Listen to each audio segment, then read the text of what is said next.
ya. Saya rekam dulu karena nanti ini juga bisa disaksikan di channel YouTube ya.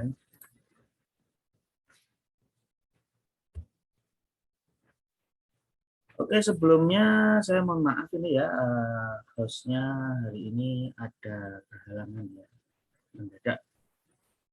Seperti biasa, saya akan sampaikan materi-materinya sampai selesai. Alhamdulillah ya, DK Invest tahun 2021 menjadi best broker dari CTI Group. Ancaman perang dunia 3 semakin santer. Kita dengar, benarkah akan terjadi? Ya, bisa terjadi, bisa enggak. Apa saja pengaruh terhadap market, peluang apa yang bisa kita jadikan keuntungan, trading plan yang bagaimana untuk hadapinya. Acara ini juga rutin ya, setiap Kamis, sehingga teman-teman semuanya bisa langsung saja bergabung dengan ID dan password yang sama yang dipakai teman-teman hari ini ya.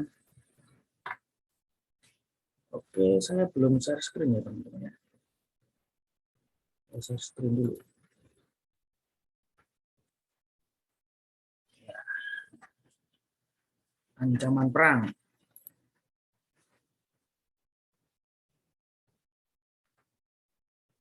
Ini ada saya ambil ya image dari CNBC ya, ketegangan politik antara Rusia dan Ukraina yang melibatkan Amerika Serikat dan NATO. Intelijen Barat mengklaim sekitar 100.000 pasukan sudah berada di wilayah sekitar perbatasan kedua negara. Konflik antara Rusia dan Ukraina yang melibatkan Amerika Serikat dan NATO diyakini bisa memicu perang dunia ketiga. Ini ada kemungkinan ada 14 negara ya bisa lenyap jika perang dunia 3 terjadi. Kondisi geopolitik dunia kembali memanas. Hal ini ditandai oleh ketegangan beberapa negara yang terjadi dalam waktu dekat ini. Sebanyak 14 negara berpotensi bakal terkena imbasnya. Ada India, Mesir, Prancis, Korea Selatan, Iran, Inggris, Pakistan, Israel, Afghanistan, Cina, Rusia, Suriah, Korea Utara, dan juga Amerika Serikat.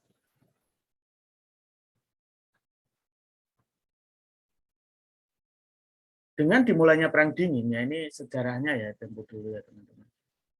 Dengan dimulainya perang dingin pada 45 ya, dengan penyebaran teknologi senjata nuklir pada Uni Soviet, kemungkinan terjadinya konflik global ketiga menjadi lebih besar. Selama tahun-tahun perang dingin, kemungkinan perang dunia 3 telah diantisipasi dan direncanakan oleh otoritas militer dan sipil di banyak negara. Skenarionya berkisar dari perang konvensional hingga perang nuklir seluruh atau total. Pada puncaknya perang dingin, sebuah skenario yang disebut mutual assured destruction (MAD) ya, telah menghitung dan menentukan bahwa perang nuklir habis-habisan akan menghancurkan semua atau hampir semua kehidupan manusia di planet ini. Jadi coba kita bayangkan ya, banyak sekali negara-negara nuklir yang berhadapan-hadapan di sini. Jika misalkan salah satu saja sebenarnya, salah satu saja kalau meledakkan diri itu aja, mungkin bisa saja jika Tuhan menginginkan bisa terjadi kiamat. Sebuah bom nuklir yang ada di Hiroshima, Nagasaki, Jepang tahun 45 itu saja sudah meluluhlantakkan 2 kota dengan sekejap ya, beberapa menit saja. Nah, kita bayangkan Amerika dan Rusia itu punya ribuan nuklir dan masih banyak negara-negara lain ya. Tapi dengan adanya opini seperti itu, justru itu sebenarnya tambah mengamankan dunia. Karena satu sama lain sama takutnya, ya. Kecuali negara-negara yang berani mati, ya. Yang notabene kebetulan sekali negara-negara yang ekstrim yang berani mati itu belum punya nuklir, ya. Seperti dulu Irak misalkan, Suriah misalkan. Nah, beruntung sekali nggak ada nuklir. Bayangkan kalau bom nuklir bunuh diri suatu negara gitu bisa mengkiamatkan dunia. Selesai. Nah, itu intermezzo aja ya. Potensi kehancuran umat manusia tersebut dihentikan oleh kemampuan para pemimpin Amerika Serikat dan Soviet saat itu ya untuk menghindari skenario tersebut. nanti diperkirakan akan muncul 3 pihak secara garis besar, yaitu Amerika Serikat, Arab Saudi. Nah, Arab Saudi walaupun negara Arab, dia plek banget ya dengan Amerika Serikat ya, negara Timur Tengah itu Amerika Serikat ya, seperti Israel, Ukraina, Korea Selatan, Jepang, Taiwan, negara Asia Tenggara juga yang pro Amerika Serikat juga banyak. Brasil, Meksiko, negara Amerika pro Amerika ya. Terus negara-negara NATO, negara-negara Uni Eropa, Kosovo, India, Nepal, Bhutan, negara Asia dan yang pro dengan Amerika, negara Afrika yang pro dengan Amerika, negara Pasifik ya, ini Oceania yang pro dengan Amerika juga banyak. Nah, Indonesia di mana ya? Katanya sih netral gitu. Sehingga beli pesawatnya ya beli di dua-dua negara ya, Rusia ya beli, Amerika ya beli, Prancis ya beli, padahal bekas semua. Rusia, Iran ini kelompok yang kedua yang dikepalai oleh Rusia itu bolo-bolone Iran, negara Timur Tengah yang pro Rusia, Belarus, Korea Utara, Cina, negara Asia Tenggara pro Rusia, Kuba, Venezuela, negara Amerika pro Cina, negara-negara CSTO, negara-negara Eropa pro Rusia ya. Ini negara-negara CSTO itu buatan Rusia juga ya. Pakistan, Bangladesh, Afghanistan, negara Asia pro Rusia dan Cina, negara Afrika pro Rusia, negara Pasifik ya pro Cina. Cina dan Rusia ini yang paling besar ya. Negara netral tanpa hubungan khusus baik dengan Amerika Serikat maupun Rusia, baik sedang berkonflik maupun yang tidak berkonflik, seperti Swiss, Vatikan, Palestina, ISIS, kelompok separatis tanpa hubungan spesial dengan Amerika Serikat maupun Rusia seperti OPM dan lain-lain serta kelompok militan yang lainnya bertempur secara terpisah. Ini akan memanfaatkan kondisi juga ya para separatis juga. Nah, yang kapan lalu ya Selasa malam. Jadi sebelumnya itu santer diberitakan Rabu akan ada perang, akan dimulai untuk perang oleh Rusia. Padahal jelas-jelas Rusia itu pada saat itu, ya mungkin sampai saat ini dia hanya mendeklarasikan ini hanya latihan perang. Tapi di balik itu diplomasinya sambil mengancam Ukraina. Dan tegas-tegas ini hanya latihan perang. Tapi arahnya sudah latihan kok sampai sebesar itu ya. Sampai mungkin sampai 150.000 pasukan melingkar di perbatasan Ukraina sana. Sehingga menjadikan Amerika dan sekutunya NATO terutama menjadi ketir-ketir gitu. Nah, itu sampai sempat Amerika menarik semua warga negara di sana dan beberapa negara-negara lain juga menarik duta besarnya dari Ukraina. Nah, sebelumnya sebenarnya pasukan Amerika sudah ada di Ukraina ya dengan mungkin negosiasi sehingga menarik diri pasukan. Jadi pasukan Amerika itu menarik diri dulu dari Ukraina sana. Namun sudah dibekali Ukraina oleh pelatihan-pelatihan dan infrastruktur perang ya. Dan terus menarik diri keluar dari Ukraina, barulah Selasa malam itu Rusia menarik diri katanya seperti itu, menarik diri ke Pangkalan. Tapi apakah seperti itu yang terjadi ya? Ini yang terbaru ya beberapa jam yang lalu hasil dari video satelit yang intelek pada presiden yang pro Amerika begitu dan tidak tinggal diam, yang pro Rusia tetap aja menjadi separatis di sana.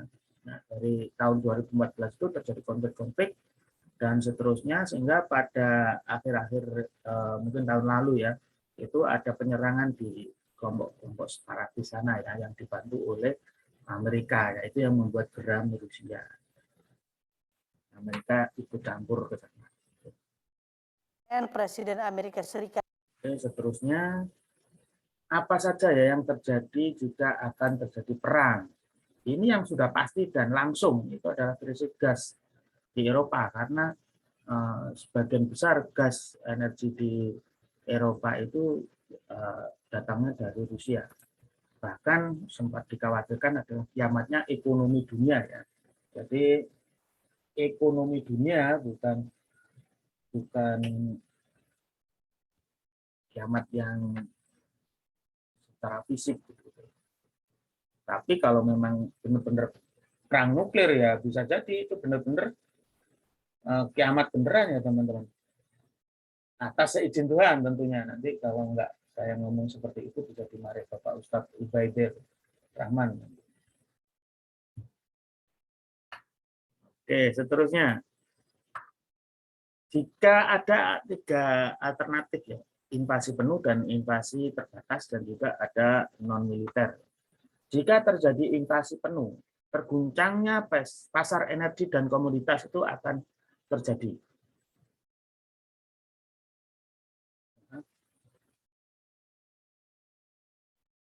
Terus kemudian memicu aksi jual saham yang sangat tajam, pembatasan atau pemblokiran ekspor komoditas Rusia, ya, komoditas utamanya bisa saja diambil seperti nikel, aluminium, palladium, platinum, dan biji-bijian tertentu.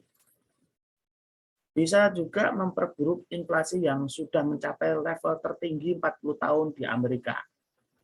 Dan banyak negara barat ini sekarang sudah inflasinya besar-besaran di negara Eropa dan Amerika. Selama 40 tahun terakhir ini, apalagi kalau terjadi perang ini, tambah lagi inflasinya pasti. Dari satu sektor saja bisa memicu sektor-sektor lain. Seperti di Indonesia juga kalau misalkan bensin naik, itu semuanya bisa jadi naik. Uang justru akan mengalir ke aset yang lebih aman, seperti surat berharga Amerika Serikat, mendorong suku bunga dan memperkuat dolar. Mengarahkan ekonomi Eropa ke dalam resesi, ini juga diyakini akan memangkas pertumbuhan PDB Amerika Serikat. Nah, ini jika invasi penuh ya. Nah, ini kalau terjadi invasi penuh.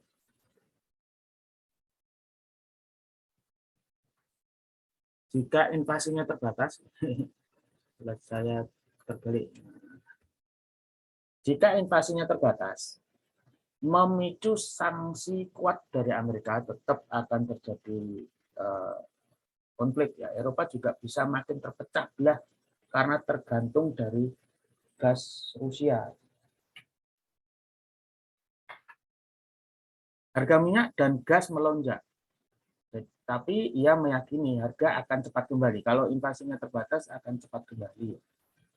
Jadi kalau teman-teman yang trade di gas minyak ini jangan gegabah ya.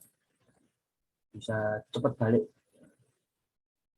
ke tingkat normal lebih cepat daripada jika Rusia melakukan invasi penuh. Jadi daripada yang penuh tadi bisa nggak balik-balik. Hanya ke lama sekali kalau invasinya terbatas, tidak kekuatan penuh ya. Nah, ini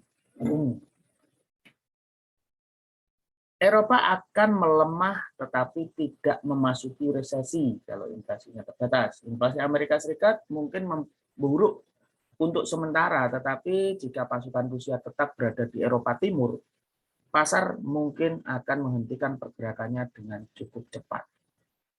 Nah, ini masalahnya Rusia ini pasukannya masih aja bertengger di sana, sehingga masih saja mengkhawatirkan, teman-teman. Masih saja mengkhawatirkan. Ya, yang baru datang, selamat datang. Yang bisa perkenalkan diri Japri atau Cap ya, dari kota mana, nama siapa, gitu. Pengundangnya siapa. Nah, sekarang apa yang terjadi? Ini, agresi non-militer ini sudah terjadi. Kemarin malam saya sudah membaca berita bahwa banyak sekali serangan cyber dari Rusia ke situs-situs pertahanan Ukraina dan pemerintahan. Ya. Rusia bisa melakukan serangan lain untuk mengganggu Ukraina, bukan dengan cara tradisional, melainkan dengan serangan cyber, perang informasi, dan kemungkinan terorisme. Meskipun tidak menyenangkan bagi Ukraina, ini akan memiliki implikasi minimal untuk pasar keuangan jika tidak melewati ambang batas yang memicu sanksi atau memasukkan ancaman apapun terhadap kontrak energinya. Ini sudah terjadi ya. Sekarang apa yang terjadi pada minyak dan gasnya? Dalam jangka pendek diakui secara luas bahwa perang Rusia-Ukraina bahkan dalam skala yang sangat terbatas akan memicu kenaikan harga minyak dan gas secara besar-besaran terutama di Eropa. Rusia memasok sekitar 30% minyak Eropa dan 35% gas alamnya, yang mana logistiknya dapat diputus jika terjadi konflik. Analis energi penyedia jasa keuangan yang berbasis di Belanda, kayak Rabobank, percaya bahwa hal itu dapat mendorong harga minyak naik dari level yang sudah meningkat sekitar $90 per barel menjadi sekitar 125, dengan harga gas juga ikut naik. Ini peluangnya ya di sana. Nah, keuntungannya apa teman-teman? Kita ini sekarang trading di derivatif ya. Ini keuntungannya kita bisa jual beli itu dua arah. Sehingga kalau kita konvensional, kita sudah punya stok komoditi tertentu begitu, kita sangat khawatir sekali kalau terjadi perang. Tapi karena kita di dunia derivatif, maka konflik kayak apapun kalau memang arahnya trennya itu kita bisa tepat, ya turun harga, mau inflasi, mau perang beneran sehingga membuat harga naik berlipat-lipat, misalkan minyak, ya kita tinggal buy dan sell saja. Karena tidak mengkhawatirkan bagi dunia derivatif di sini. Karena kita bisa memberikan keputusan transaksi dua arah. Ini kelebihan dari derivatif. Kemudian apa yang terjadi pada makanan dan pupuk, komoditas utama lainnya juga akan terdampak ya, baik itu akibat perang atau sanksi ekonomi. Dengan Rusia yang merupakan produsen gandum terbesar di dunia, Ukraina di sekitar 5 besar ya, produsen jelai juga, apa itu jelai, jagung dan bunga matahari, waci ya berarti ini ya, bunga matahari. Ini di sana juga lagi keren juga ya. Sementara negara-negara lain termasuk Australia mungkin dapat mengkompensasikan ya sebagian dari hilangnya pasokan mereka. Mungkin menghadapi hambatan lain, yakni pupuk. Nah, walaupun Australia ini juga sekutunya Amerika ya, bisa disuruh aja untuk pasok ke Eropa lebih banyak lagi. Tapi juga akan berefek kan ke pasar Asia juga nantinya, karena sebagian besar Australia juga ekspornya ke Asia. Rabobank memperkirakan 23% amonia, 17% kalium, 14% urea, dan 10% fosfat dikirim dari Rusia juga. Pada saat Cina telah memesan banyak output urea dan fosfat untuk keperluan domestik, kehilangan produk Rusia akan menyebabkan kekurangan lebih lanjut dan kenaikan harga bahan pokok utama. Untuk logam dan manufaktur, efeknya adalah rantai pasokan manufaktur juga tidak akan kebal dari konflik atau sanksi terhadap Rusia. Pangsa ekspor nikel global Rusia diperkirakan sekitar 49%, palladium 42%, aluminium 26%, platinum 13%, baja 7%, dan tembaga 4%. Menghilangkan setengah dari ekspor nikel global untuk peralatan dapur, ponsel, peralatan medis, transportasi, bangunan, listrik, palladium, dan katalitik converter, elektroda dan elektronik, dan seperempat aluminium untuk kendaraan, konstruksi, mesin, dan pengemasan akan menghasilkan tekanan besar pada harga. Ini peringatannya di sana. Akan pasti juga berefek ke negara Asia, terutama juga Indonesia. Dalam beberapa hal, perdamaian yang tidak bersahabat dengan sanksi jangka panjang bisa menjadikan prospek yang lebih mengancam pasokan biaya komoditas ini daripada gangguan dari perang singkat dan tajam. Tentu saja perang dan sanksi juga bisa terjadi secara bersamaan. Di pasar keuangan, Rabobank memperkirakan bahwa baik perang atau sanksi berat dapat menyebabkan pelarian ke pasar keuangan yang aman, mendorong harga obligasi naik dan suku bunga lebih rendah. Ini mungkin menjadi penyeimbangan yang menarik untuk tren saat ini menuju kenaikan suku bunga di banyak negara maju. Namun gambarannya akan diperumit oleh inflasi yang lebih tinggi yang didorong oleh potensi keuangan komoditas yang diuraikan di atas. Seberapa banyak bank sentral bersedia untuk melihat melalui inflasi yang disebabkan oleh sumber asing di luar kendali. Mereka belum benar-benar diuji pada periode saat ini karena Fed bersiap untuk menaikkan suku bunga Amerika Serikat bulan Maret. Sekarang ini Februari, bulan depan teman-teman. Nah, tapi ya bisa aja diundur tiba-tiba begitu. Kalau benar-benar suku bunga Amerika Serikat ini naik ya pasti mata uangnya meningkat, menguat ya. Tinggal tergantung kita melihatnya di pair mana. Nah, pair tertentu ya, mungkin ada yang belum bisa baca ya, misalkan Euro USD kalau misalkan dolar menguat berarti nanti grafiknya akan naik. Kalau USD JPY, USD Kanada, kalau dolar menguat berarti grafiknya balik ya. Kalau Euro USD, kalau dolar menguat turun. Kalau USD JPY dan USD Kanada, kalau dolar menguat akan naik. Nah, saya ralat. Di sisi mata uang Rabobank mengharapkan bahwa dolar, yen, Jepang, French Swiss, dan emas akan menjadi tujuan utama jika terjadi konflik. Rusia akan merosot jika terjadi perang dan sanksi, dan euro juga kemungkinan tidak akan disukai. Euro dan pound sterling ya jadikan tumbalnya nanti ya, bisa turunnya drastis sekali. Seperti baru-baru ini ya jam 10 tadi sangat merosot tajam ya pound sterling dan euronya. Di hampir semua mata uang ya, kecuali USD Kanada naik sendiri. Biasanya kalau misalkan euro USD turun, pound sterling USD turun, itu USD JPY naik. Nah, ini sekarang itu turun ya tadi. Nah, seperti teman-teman mungkin juga ingat ya, ketika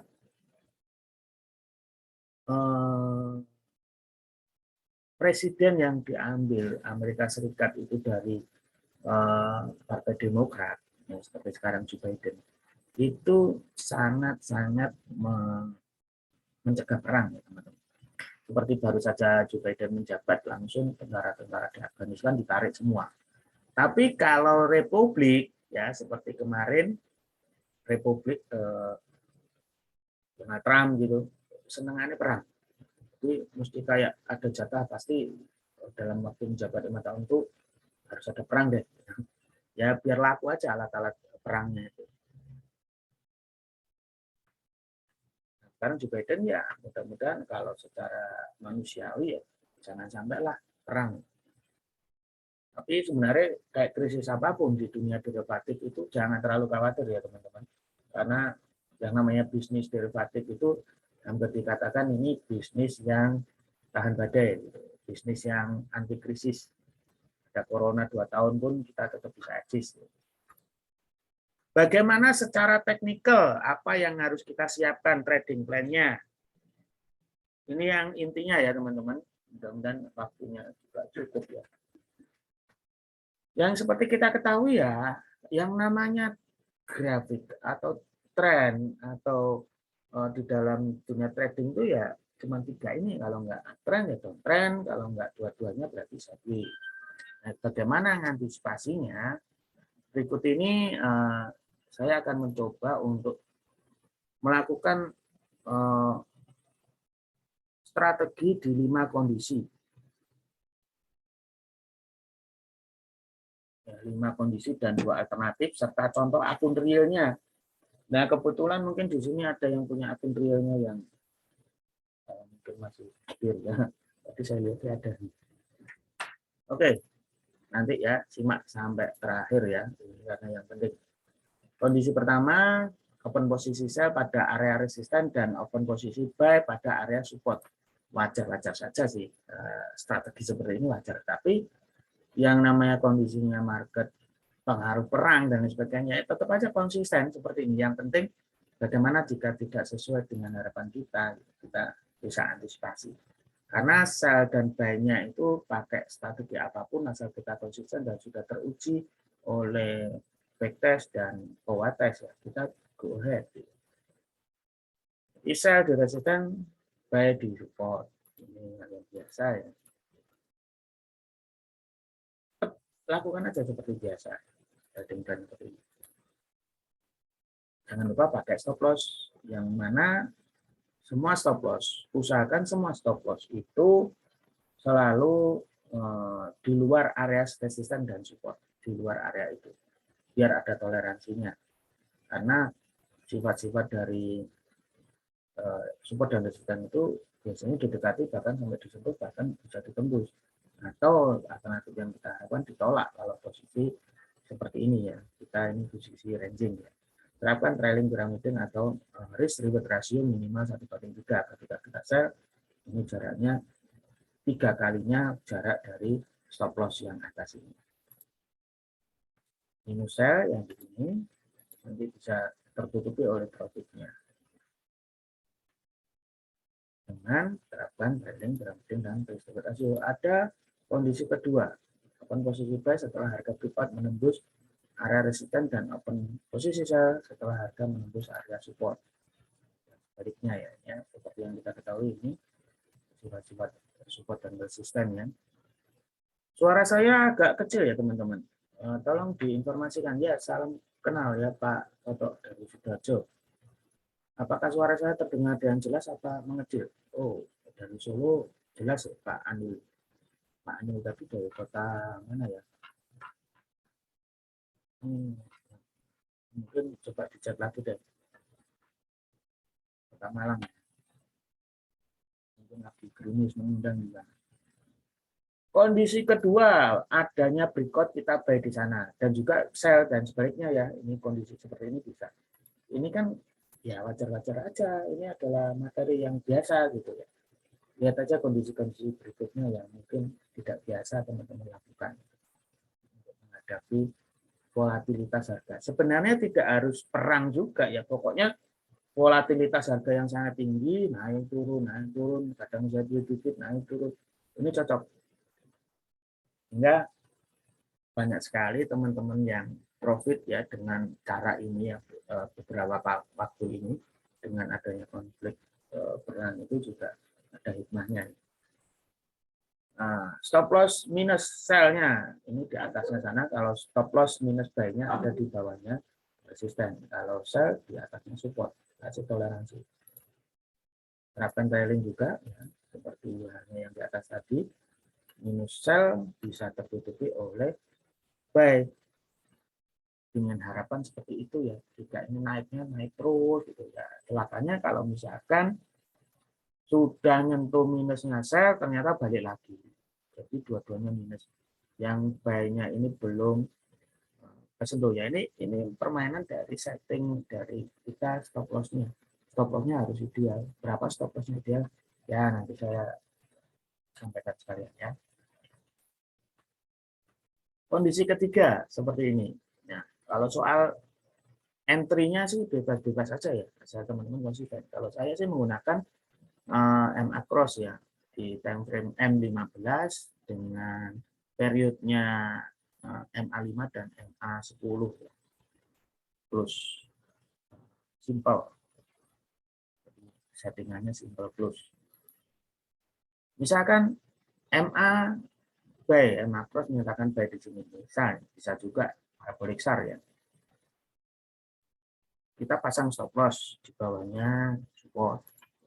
Kemudian trailing stop di 200 pip sudah tercapai ini 200 pip sehingga SL plus-nya akan berfungsi atau trailingnya moving SL dari SL minus buy menuju ke SL plus buy. Ya, kurang paham langsung chat aja, saya bisa ulang ya. Karena ini saya sudah juga sampaikan beberapa waktu yang lalu.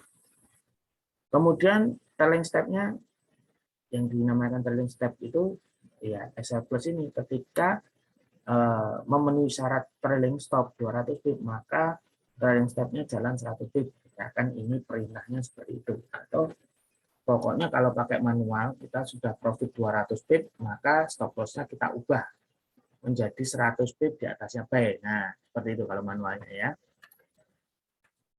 sehingga selnya sudah hilang berubah ke SL plus sehingga harga berbalik dia akan tetap untung di sana, profit lah 100 US. Nah kalau misalkan sell di sini bagaimana? Trailing stop-nya dapat profit di sana, trailing step-nya dapat mengunci keuntungan di sana dan harga turun terus. Nah, ketika berbalik maka profit sell 100, bahkan ini bisa lebih karena ini turunnya jauh lebih banyak, mungkin di atas, karena trailing itu bisa misalkan ini 201 begitu, maka trailing stop-nya akan berubah menjadi 101. Kalau ini sampai sini kira-kira 300, berarti trailing stop-nya di 200. Kita mengunci keuntungan di 200 pip, sehingga profitnya bisa $200 kalau euro USD 1 lot. Ini kondisi ketiga ya tadi. Sekarang kondisi keempat. Sell misalkan di sana, kita pasang stop loss di atas, ya, di atasnya resisten dikit, ternyata turun, minus lah. Trailing, oke, turun berarti plus ya ini ya. Trailing stopnya belum memenuhi syarat tapi, karena misalkan trailing stopnya kita pasang 200. Belum memenuhi syarat 200 pip, maka belum mengunci, asalnya ini belum berubah. Ketika belum berubah, ternyata harga naik, sehingga menjadi minus. Floating lah minus. Tapi karena belum tersentuh stop loss-nya, ya ini masih mepet di sini ya stop loss-nya, maka ini saya sarankan selalu stop loss itu di atasnya resisten, biar ada toleransi ketika menyentuh seperti ini, kita masih belum kena stop loss. Ketika belum kena stop loss seperti ini, walaupun floating, nah, suatu ketika sinyalnya mengatakan buy, macro-nya kan karena kalau sudah sell adanya buy, tidak sell atau sell lagi nggak ada kalau macro sama produk besar itu. Ketika pas naik itu keluar sinyal buy di sini, sehingga trailing stopnya buy ini terpenuhi syaratnya, sehingga bisa trailing juga di sini 100 pip. Terus kemudian buy-nya ini kan ada stop loss otomatis muncul di sini ya. Nah, ketika naik langsung ke atas itu kita dapat muncul keuntungan 100 pip karena ada trailing stopnya 200 pip. Sell plus buy 100 pip. Maka stop loss-nya hilang, tinggal stop loss plus minusnya hilang. Ketika turun ke bawah tetap bisa mengunci keuntungan 100 pip. Tetapi di sini masih ada sell ya. Buy-nya sudah close profit, ini masih ada sell terfloating. Nah, ketika turun biasanya macro itu setelah ada sinyal buy, biasanya ada sinyal sell. Misalnya di sini ada sinyal sell nih pas turun di sini. Karena masih ada sell yang open di sini, maka ini tidak akan open lagi. Trailing stop terpenuhi, sell di sini terpenuhi trailing stopnya, ya sellnya di sini ini tadi. Akhirnya terpenuhilah trailing stopnya dan mengunci keuntungan di sini. Yang walaupun buy-nya dulu yang terclose, padahal buy yang terakhir dia open posisi, tapi dia close duluan juga. Yang sell gantilah close di sini. Sell plus sell 100 pip. Naik lagi ke atas, profit sell 100 di sini. Ketika turun terus naik ke sana. Selnya hilang, buy-nya hilang di sini ya. Selnya hilang, buy-nya hilang. Tadi kan sudah ada sell lagi, sebenarnya ada sell karena ada sell dia nggak open posisi. Ketika naik biasanya dia akan open buy lagi kalau macro itu. Ketika open buy lagi di sana, misalnya di sini trailing stop terpenuhi syaratnya di sana. Ketika naik terus stop loss-nya hilang karena diganti oleh SL plus di situ. Buy terus-terusan di sana, buy lagi ini fungsi piramiding jalan. Piramiding itu averaging plus. Kalau averaging minus dan ditumpuk oleh double-nya lot, namanya martingale. Tapi kalau sekedar lot-nya tetap itu namanya averaging minus. Ini bisa memakai averaging plus atau bisa piramiding. Kalau piramiding lotnya ditambah, buy-nya ditambah lotnya. Semakin naik semakin ditambah lotnya. Jadi kalau averaging plus ya buy 0,1, buy lagi 0,1. Ini akan semakin menambah pundi-pundi keuntungan kita. Kalau naik semakin naik terus.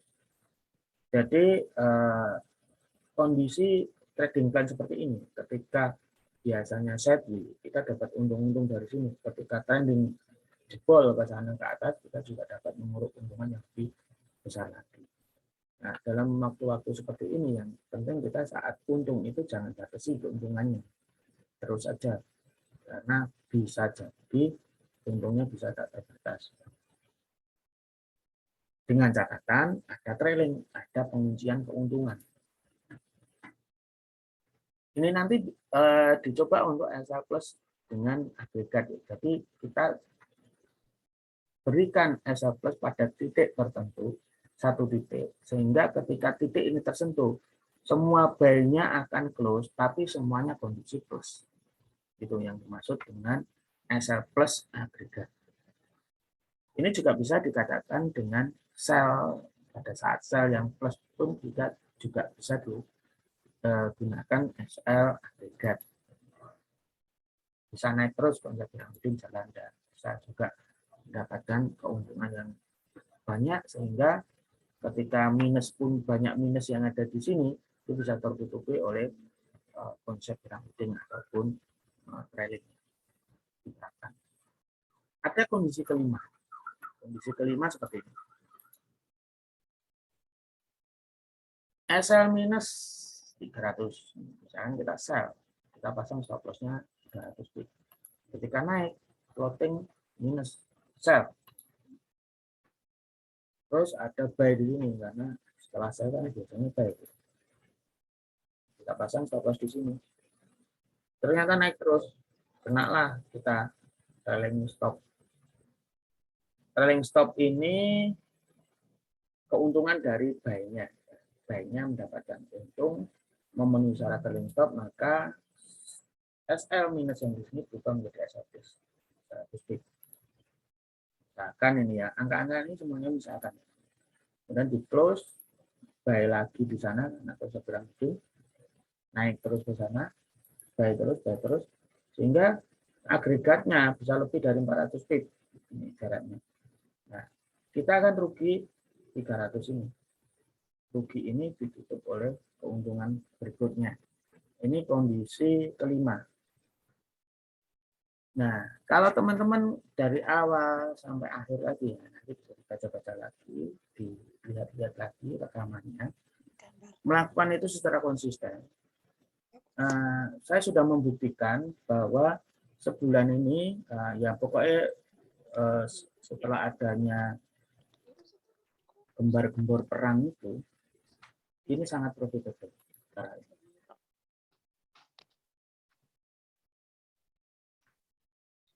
Yang langkah alternatif ya, gunakan multi-pair, teman-teman.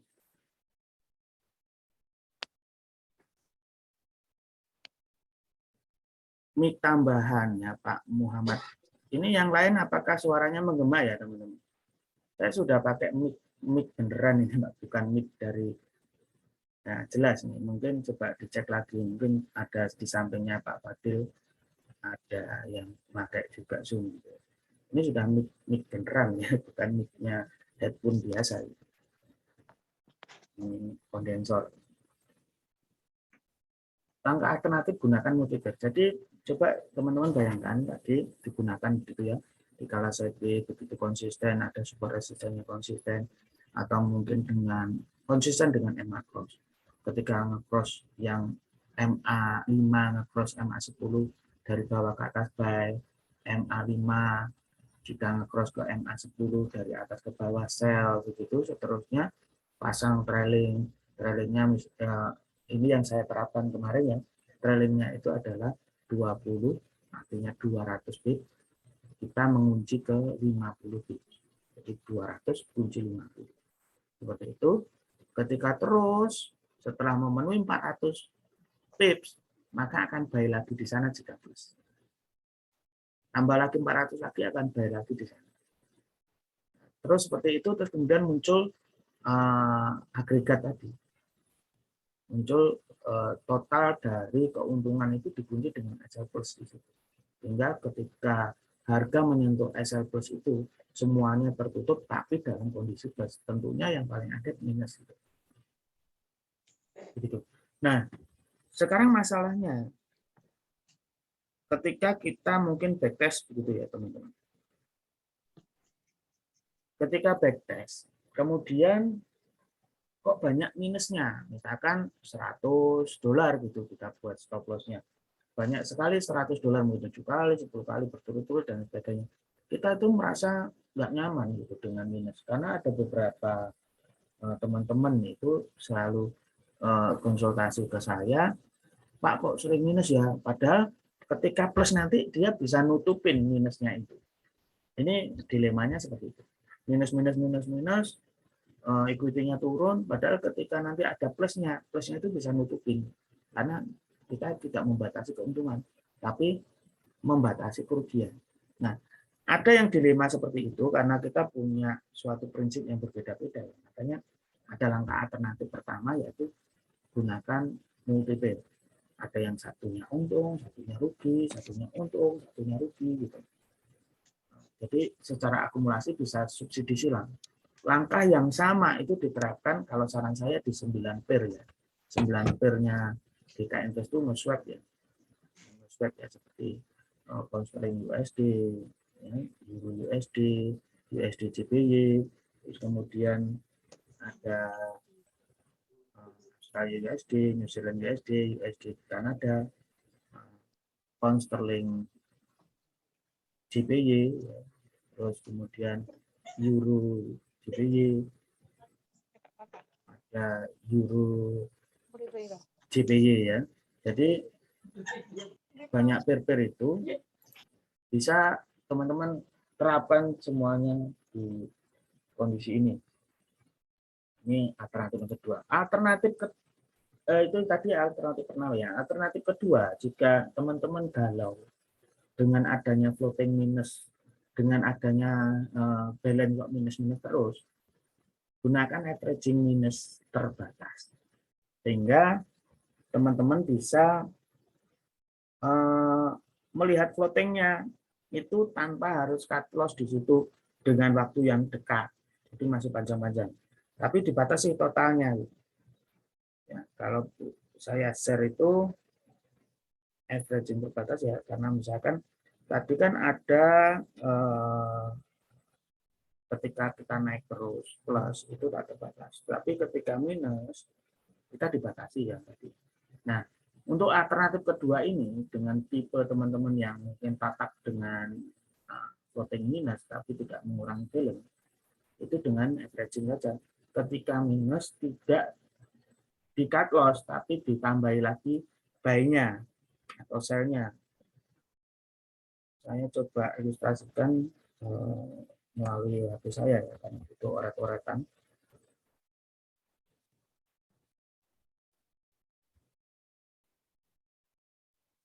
Saya coba share, saya close dulu share ini. Ini nanti setelah itu ada contoh akun real. Share di sini.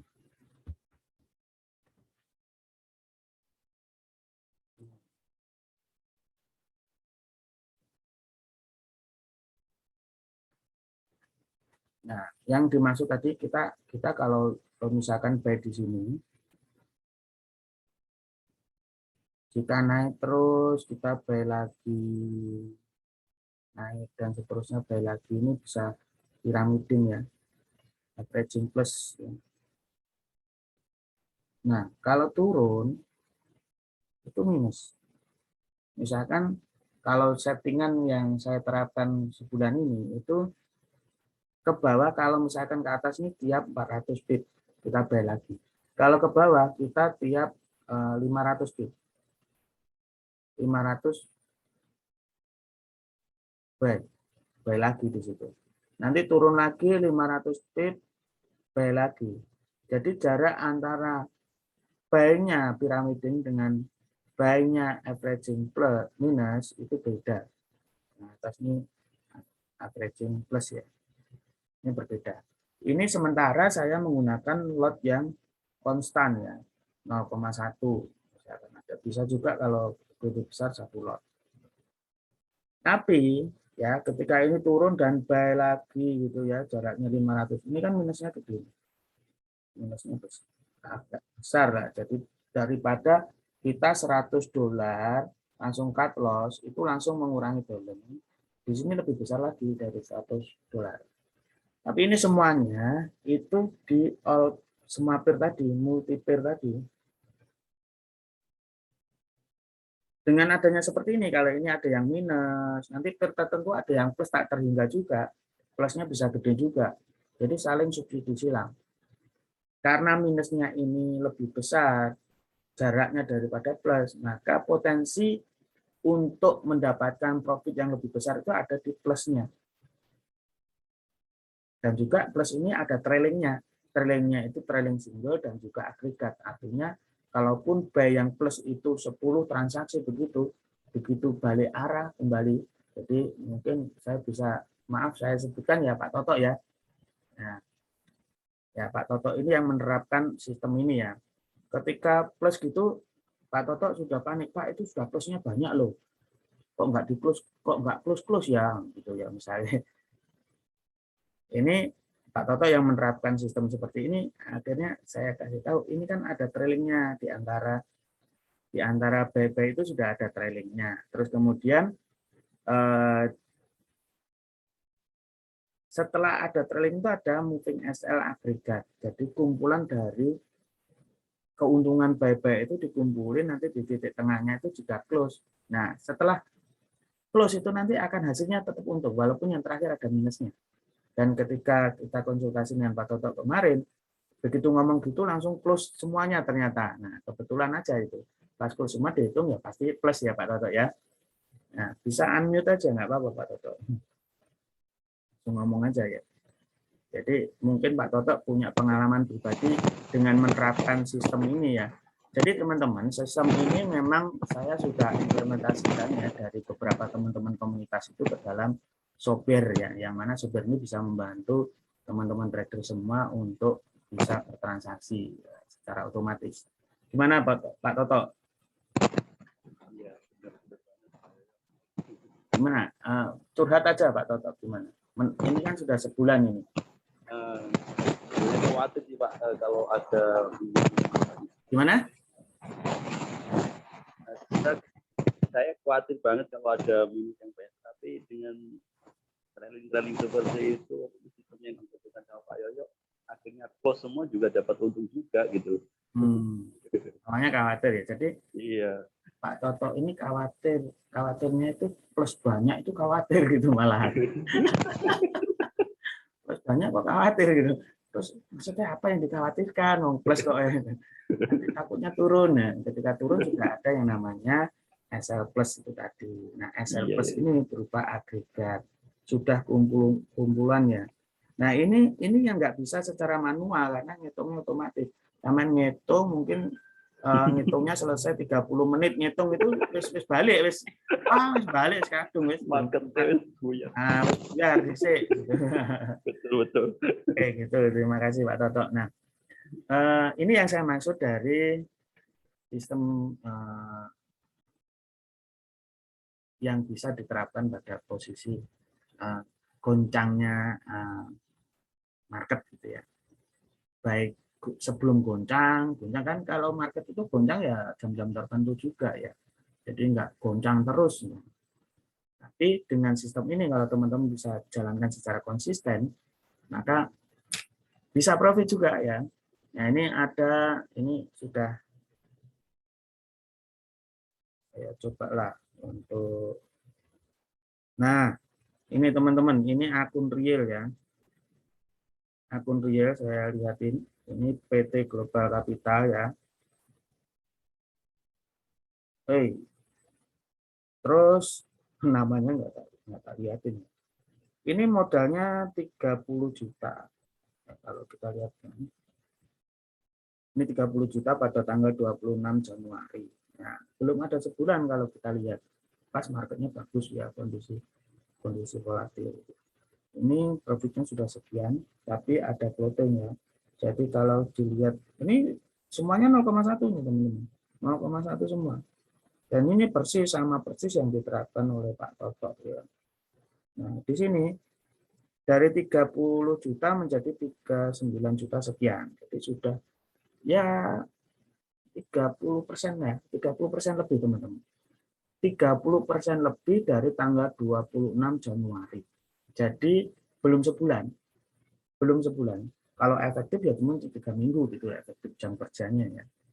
Itu 30%. Jadi bahwa ada promosi, bahwa nanti ada rekomendasi yang bisa profit di atas 20% ya. Ini kebetulan Tuhan bersama mengizinkan untuk memprofitkan sistem seperti ini ya. Semuanya tak terlepas dari kehendaknya ya pastinya ya. Karena yang penting kita sudah usahanya maksimal gitu ya Pak Toto. wis usaha maksimal, upgrade, ya wis bertubi-tubi lah, itu namanya kerja ya. Ini memang kerja keras, itu sebenarnya ini kerja beneran ya, tidak hanya sekedar store duit menang gitu. Seperti yang akhirnya terjadi robot abal-abal itu, dibujuk ya Pak, pokoknya profit terus setahun, akhirnya buyar tenang. Dikuandani wangel kabeh kanca-kanca itu. Akhirnya ya buyar temenan. Ya itu kan kasihan juga, tapi diomongnya angel gitu ya. Oke, ini contohnya. Terus kemudian